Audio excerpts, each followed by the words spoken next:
Oseas 14:8. Nuestro texto estro implica una confesión. Efraín dirá, ¿qué más tendré ya con los ídolos? ¿Ya con ídolos? Entonces, Efraín, ¿hasta ahora tenías mucho que ver con ídolos?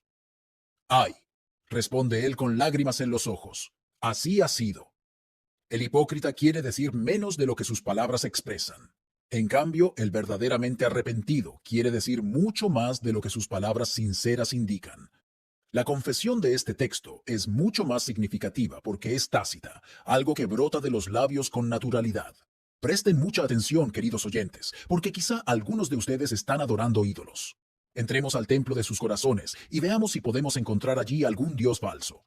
Entro a un corazón y levantando allí la mirada, veo un ídolo gigantesco recubierto de oro y vestido con túnicas brillantes. Sus ojos son como joyas y su frente como claro marfil cubierto de zafiros. Es un ídolo hermoso para contemplar. No se le acerquen demasiado, no lo analicen tanto, ni siquiera sueñen con hurgar su interior, pues no verán más que farsa y presunción. Encontrarán todo tipo de podredumbre y suciedad, mientras que el exterior del ídolo está adornado muy artísticamente y con la mayor pericia, al punto de que pudieran enamorarse de él al detenerse y contemplarlo. ¿Cómo se llama? Se llama fariseísmo. Recuerdo bien cuando yo mismo adoraba a este ídolo que mis propias manos construyeron, hasta una mañana, cuando encontré su cabeza destrozada, y con el tiempo vi que ya no tenía manos y que el gusano lo estaba devorando, y el Dios que adoraba y en quien confiaba había terminado siendo un montículo de basura y escoria, cuando yo había creído que era un cuerpo de oro puro, con ojos de diamantes. ¡Ay! Existen muchos hombres a quienes les ha sido dada esta revelación. Su ídolo todavía está en perfectas condiciones. Quizá es cierto que en la época de Navidad se desvían un poco y sienten que no se portan como debieran cuando sacan la botella y la pasan de mano en mano. Pero después llaman al orfebre para que le dé al ídolo una capa nueva de oro y le recubra las áreas descascaradas. ¿Acaso no han asistido a la iglesia desde entonces? Pero, ¿acaso no? ¿O han asistido al culto la mañana de Navidad, poniendo así todos sus asuntos en orden? ¿No han elevado oraciones extra y donado un poquito más a obras de caridad? Así es como han limpiado de nuevo a su ídolo de modo que luce muy respetable. Ah, es fácil ponerle parches nuevos, mis hermanos, hasta que entre el arca del Señor, y entonces ni todos los orfebres del mundo pueden mantener de pie al ídolo. Una vez que el Evangelio de Jesucristo entra en el corazón del hombre, este ídolo comienza a caer y, al igual que Dagón, quien cayó y quedó decapitado y con las manos cercenadas delante del arca del Señor, el fariseísmo cae haciéndose añicos. No obstante, hay miles por todo el mundo que adoran a este Dios y dicen al orar, Dios, te doy gracias porque no soy como los otros hombres. Y cosas por el estilo, no exactamente con las palabras del fariseo, pero con un estilo semejante. Señor, gracias porque le pago a todos 25 gramos por kilo y porque he criado a mis hijos con respetabilidad. Dios, te doy gracias porque he asistido regularmente a la iglesia o la capilla toda mi vida. Dios, te doy gracias, porque no digo malas palabras, ni soy un ebrio, ni nada parecido. Soy mucho mejor que la mayoría de la gente, y si acaso yo no llego al cielo, peor les irá a mis vecinos porque les falta mucho para llegar a ser tan buenos como yo. Esta es la manera como es adorada esta monstruosa deidad.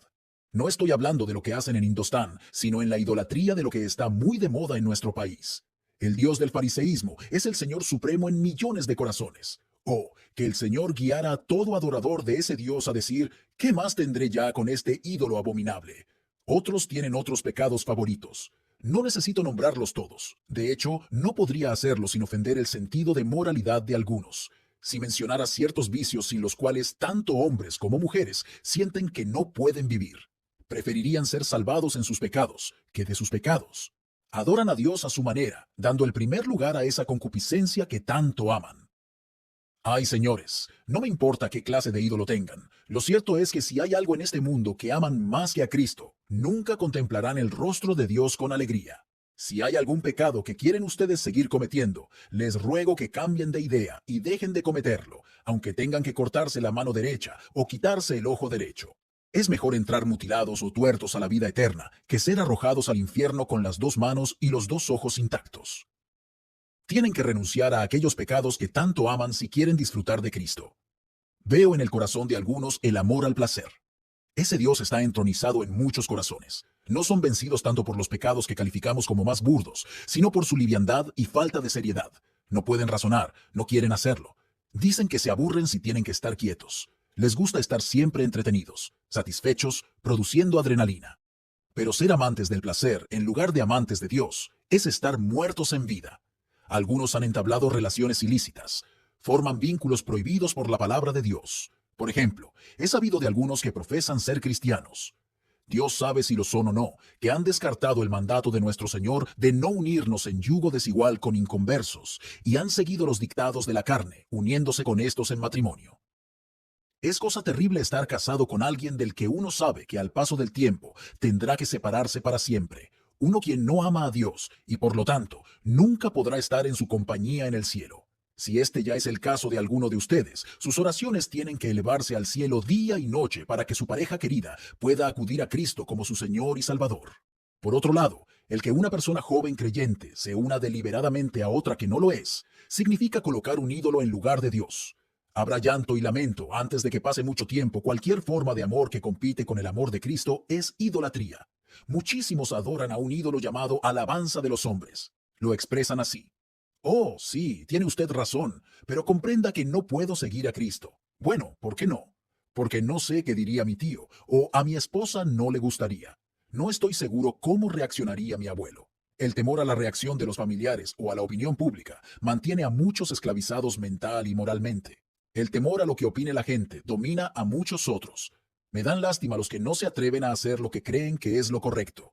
A mí me parece que la más grande de todas las libertades, la libertad por la cual Cristo nos hace libres, es la libertad de hacer y enfrentar lo que sea que la conciencia manda en su nombre. Pero muchos tienen que pedirles a otros que les permitan respirar, que les den permiso para pensar y de creer, sea lo que sea, por temor al qué dirán. La pequeña sociedad en que viven significa todo para ellos. ¿Qué va a pensar fulano o mengano? El obrero no se atreve a ir al lugar de adoración porque sus compañeros de trabajo le harían burla diciendo: oye, ¿acaso no eres tú uno de esos evangélicos? Muchos hombres que miden 1,80 de estatura le tienen miedo a uno que mide la mitad que él. Tienen miedo que algún sujeto que no vale nada haga un chiste a sus expensas y ser objeto de un chiste les parece horroroso. Ay, pobres almas, estamos vivos después de los ataques que hemos sufrido y no estamos peor que antes. Y lo mismo sucederá con ustedes, queridos amigos, si tienen el anhelo y la valentía de hacerle frente a lo que sea por el Señor Jesucristo.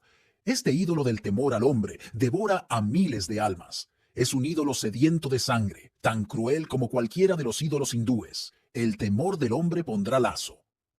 Algunos de ustedes saben que son demasiado cobardes y no se atreven a hacer lo que saben que deberían hacer por temor a que alguien haga un comentario sobre lo extraños y lo raros que son. Dios les ayude a librarse de ese ídolo. El último punto es la pregunta definitiva. ¿Qué más tendré ya con los ídolos? Digámoslo así. ¿Qué tengo que ver con ellos de aquí en adelante? Ya he tenido demasiado que ver con ellos. ¿Qué han hecho ya mis pecados por mí? Hermanos y hermanas, miremos objetivamente lo que los pecados han hecho por nosotros a lo largo de nuestro peregrinaje. Hicieron que el hermoso Edén, ese jardín creado para nuestro deleite, se transformara en un desierto y nos convirtió en hijos de trabajo arduo y nos ha causado mucho dolor. ¿Qué ha hecho el pecado por nosotros? Nos ha quitado nuestra belleza y apartado de Dios. Ha puesto como guardia al querubín flameante con la espada desenfundada para impedir que nos volvamos a acercar a Dios mientras vivamos en pecado. El pecado nos ha herido, arruinado, matado y corrompido. El pecado ha puesto la enfermedad en el mundo, cavado la tumba y alimentado al gusano. Oh pecado, tú eres la madre de todos los pesares, lamentos, suspiros y lágrimas que han existido en este mundo. Oh pecado miserable, ¿qué tenemos que ver ya contigo? Ya hemos tenido demasiado de ti, y no hemos tenido, ustedes y yo personalmente, ya demasiado de nuestros ídolos. Afirmo decididamente que yo ya he tenido demasiado que ver con mi fariseísmo porque, oh, cuánto aborrezco pensar que alguna vez he sido tan necio como para pensar que había algo bueno en mí, que alguna vez soñara en volver a Dios con mi propia justicia. Oh, no quiero ni pensarlo. No permita Dios que, ni siquiera por un momento, esté yo más que avergonzado de haberme jactado por lo que podía hacer, sentir o ser. ¿No se sienten ustedes humillados cuando recuerdan tal orgullo y engreimiento? ¿Qué tienen ya que ver con el ídolo de la justificación del yo? Nada. Ya nunca podemos inclinarnos ante esto. En cuanto a otros ídolos, no han tenido ya bastante que ver con ellos. El convertido que antes fue un ebrio dirá: ya he tenido bastante que ver con la copa de intoxicación. ¿Para quién el dolor? ¿Para quién lo amoratado de los ojos? para los que se detienen mucho en el vino. El bebedor ya ha tenido suficiente de eso, lo ha pagado caro, y ahora ya no quiere volver a tener nada que ver con aquellos desenfrenos y excesos. El hombre que ha caído en el vicio a menudo tendrá que admitir: me ha perjudicado corporal, mental y materialmente. ¿Qué más puedo querer tener que ver con eso? Ay, me dijo uno el otro día, cuando vivía en pecado me resultaba tan caro que me llevará años recuperar lo que he malgastado con el diablo y conmigo mismo. No soy el hombre al servicio de Dios que pudiera haber sido, si no hubiera sido por eso. Ah, ya hemos tenido bastante de eso, más que bastante. No existe copa de pecado, por más dulce que nos pareciera antes de que fuéramos regenerados, que provoque otro sentimiento que el de ya no querer nada de eso, aun con sus burbujas brillando en la copa. Estamos hartos de eso, hartos hasta la muerte, y el solo nombrarlo le da náuseas a nuestra alma. ¿Qué quiero tener ya que ver con ídolos cuando considero todo lo malo que los ídolos han hecho por mí? Pero hay otra manera de considerar la pregunta. ¿Qué más tendré ya con los ídolos? ¿Pueden aguantar contemplar ese extraño cuadro? Tres patíbulos en la colina de un monte, y en el del centro un hombre maravilloso sufriendo una agonía horrorosa clavado a la cruz. Si lo observan, verán que hay una mezcla de majestuosidad en su sufrimiento que revela al instante que es su Señor. Sí, es el esposo de sus almas, el más amado de sus corazones. ¿Quién lo clavó allí? ¿Quién lo clavó allí, repito? ¿Dónde está el martillo? ¿De dónde aparecieron los clavos? ¿Quién lo clavó a la cruz? Y la respuesta es: nuestros ídolos fueron los que lo clavaron. Nuestros pecados atravesaron su corazón. Ay, entonces, ¿qué quiero ya con ellos? Si yo tuviera un cuchillo favorito y un asesino lo usara para matar a mi esposa, ¿les parece que volvería a usar ese cuchillo en mi mesa o que lo llevaría siempre conmigo? Fuera con esa cosa maldita. Cuánto odiaría el solo verlo, y el pecado ha asesinado a Cristo. Nuestros ídolos le dieron muerte a nuestro Señor. Permanezcan al pie de la cruz y contemplen su cuerpo moribundo, torturado, sangrando de sus 5 grandes heridas, y dirá cada uno de ustedes: ¿qué más tendré yo con estos ídolos? El vinagre y la hiel, el sudor de sangre y los estertores de la muerte han divorciado a mi alma de todos sus antiguos amores y me han llevado a unir mi corazón para siempre con el amado, el Rey de Reyes. ¿Qué más tendré ya con los ídolos? Nada aparta al hombre del pecado, tanto como el sentido del amor y de los sufrimientos de Jesús. La gracia redentora y el amor, hasta el punto de morir por nosotros, hacen redoblar las campanas de la muerte para nuestras fornicaciones e ídolos. En cuanto la fe al Señor puede ver, sangrando en la cruz por mí, todos mis ídolos desaparecen. Jesús me toma y llena el corazón.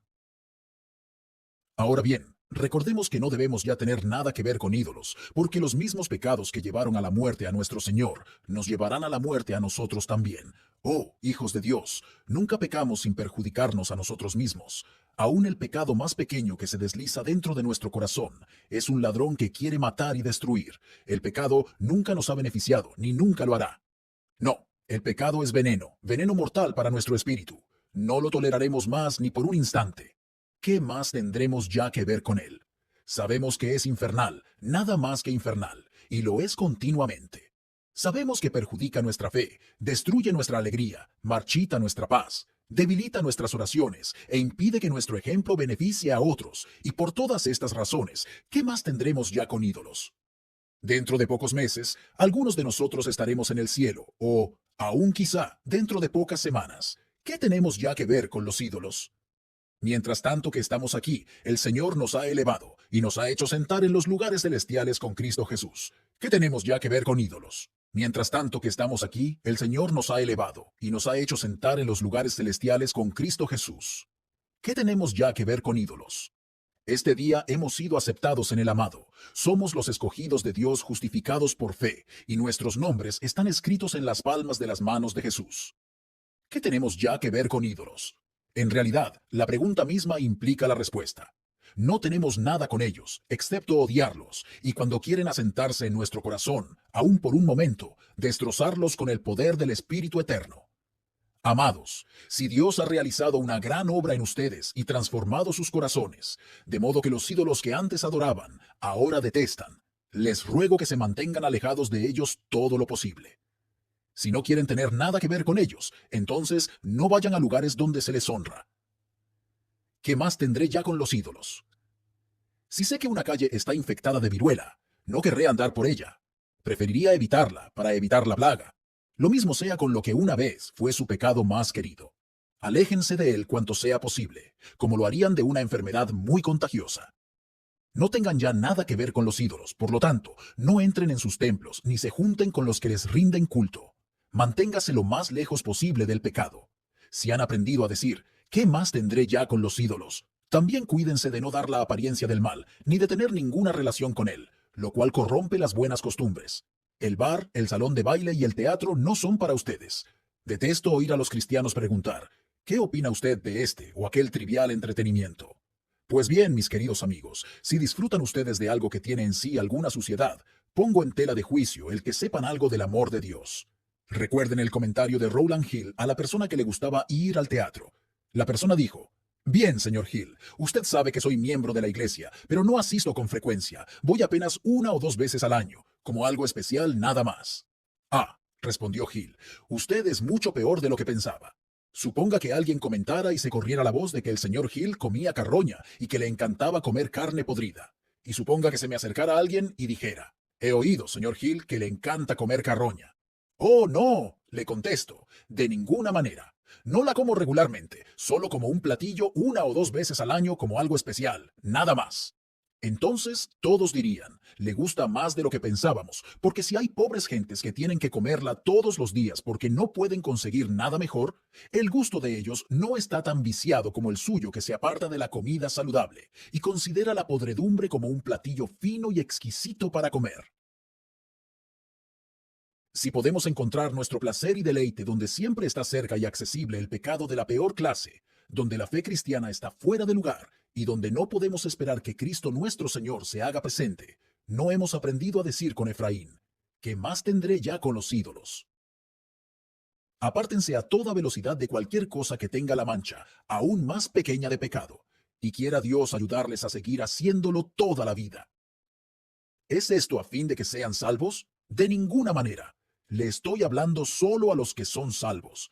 Si alguno entre ustedes no es salvo, lo primero que necesita es tener un corazón renovado por fe en Jesucristo, y después de eso no hay ninguna imposición, no se le cobra nada, no es obligación pagar nada. En cambio, nuestro anhelo es aumentar su gozo, su alegría, su privilegio, y mantenerlos cerca de su Señor y decir, ¿qué más tendré ya con los ídolos? Dios bendiga a cada uno en el nombre de Cristo. Ahora, en segundo lugar, toda idolatría es condenada por Dios.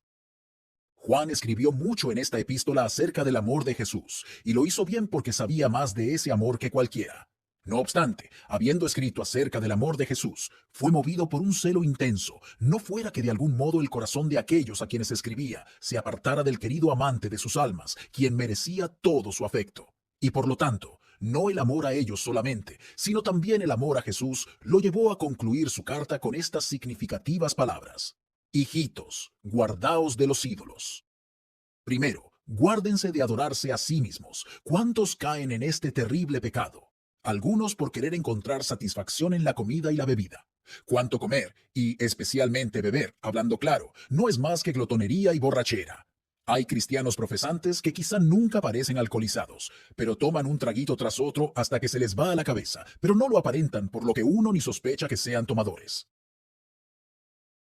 Es una lástima que algunos que profesan ser cristianos se den ese gusto en la intimidad de su casa. Es escandaloso que exista un pecado como este en la iglesia de Dios. Amados, les insto que se aseguren de no ofrecer sacrificios a la glotonería ni al Dios del vino. Si lo hacen, dan evidencia de ser idólatras que adoran a sus propias entrañas y que el amor de Dios no mora en ustedes. Hay otros que se adoran a sí mismos viviendo una vida de indolencia. No tienen nada que hacer y lo hacen muy bien. Se toman sus descansos y esto es lo principal en que se interesan. Saltan de un placer a otro, de un entretenimiento a otro, de una vanidad a otra, como si esta vida fuera nada más que un jardín en el que las mariposas vuelan de flor en flor, y no un ámbito donde hay trabajo serio que realizar, y en el que la eternidad es la meta definitiva que hay que lograr. No se adoren a sí mismos perdiendo el tiempo como lo hacen los indolentes. Algunos se adoran a sí mismos adornando sus cuerpos con exageración. Su primer y último pensamiento es, ¿qué me pondré? No caigan en esta idolatría. Luego están otros que hacen ídolos de sus riquezas. Obtener dinero parece ser el propósito principal de su vida. Ahora bien, es correcto que el cristiano sea diligente en sus ocupaciones, que su diligencia no sea menor que la de ningún otro al atender los asuntos de su vida. Pero es siempre lastimoso que digan, tal o cual persona se enriquece más año tras año, pero también es más y más avaro. Ahora ofrenda menos de lo que ofrendaba cuando solo tenía la mitad de lo que tiene ahora. A veces vemos a alguno como el hombre que, siendo comparativamente pobre, ofrendaba 1 peso, pero cuando se hizo rico daba 1 centavo. Algunos adoran su vocación.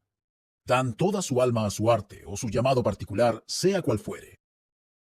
En cierto sentido, esto es lo correcto, pero nunca debemos olvidar que el primer y gran mandamiento es: amarás al Señor tu Dios con todo tu corazón, y con toda tu alma, y con toda tu mente. Esto es lo que tiene que ocupar siempre el primer lugar. Hay algunos que hacen ídolos de sus familiares y amigos más queridos. Permítanme tocar aquí un punto muy sensible. Algunos han hecho esto con sus hijos. Recuerdo haber leído la historia de un buen hombre que parecía no poder perdonar a Dios por haberle quitado a su hijo. Sentado durante una reunión cuáquera, con su cabeza inclinada y triste, llegó su momento de liberación cuando una hermana se puso de pie y dijo: En verdad percibo que los hijos son ídolos. Dicho esto, volvió a tomar asiento. A menudo necesitamos este tipo de mensaje, aunque es lamentable que así sea. No hagan ídolos de sus hijos ni de su cónyuge, porque al colocarles en el lugar de Cristo, lo provocan a que se los quiten. Ámenlos todo lo que quieran. Yo quisiera que algunos amaran a sus hijos y a sus cónyuges más de lo que lo hacen, pero ámenlos de tal manera que Cristo tenga el primer lugar en su corazón. El catálogo de ídolos que tendemos a adorar es muy largo. Me llevaría mucho tiempo hacer una lista de las diversas formas que puede tomar la idolatría en el corazón del ser humano. Pero permítanme resumirlo en una sola frase. Recordemos que Dios tiene derecho a todo nuestro ser. No hay nada, ni puede haber nada que debiera ser más supremo en nuestros afectos que nuestro Señor.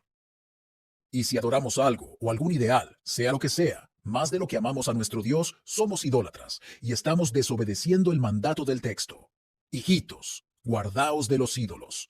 Para concluir mis observaciones sobre este punto, quiero decirles, amados, que se cuiden del ídolo del momento en lo que respecta a su fe. Algunos hemos vivido bastante tiempo como para ver cuántas veces cambian los ídolos. En este momento, en algunas iglesias que profesan ser cristianas, el ídolo es el intelectualismo, la cultura, el pensamiento moderno. Sea cual fuere el nombre que llevan, esos ídolos no tienen derecho de estar en una iglesia cristiana porque son creencias que tienen muy poca o ninguna relación con Cristo.